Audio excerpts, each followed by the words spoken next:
Recently, I had a client come to me and say, Brian, I want to buy a new home, but I don't want to sell my current residence. I want to hold on to it and I want to rent it out. I'd feel bad getting rid of that 3.5% interest rate, and I don't need the equity to make the next purchase. And I tell them, that's fantastic. That is how a lot of people actually get into real estate investing.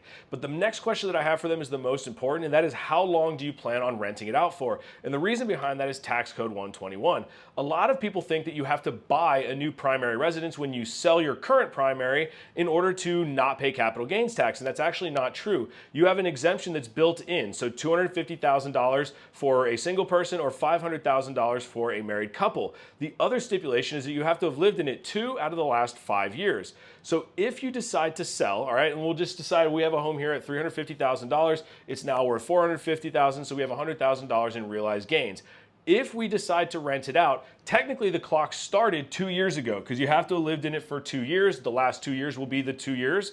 So now you only have 3 years to do one of a couple things. You either have to move back into it after this period of time for another 2 years, or you have to sell it. And that doesn't mean list it, that doesn't mean get it under contract, that means sell it. So if you were only gonna you'd really only be able to rent it out for 2 years to try and go ahead and sell it in that time period.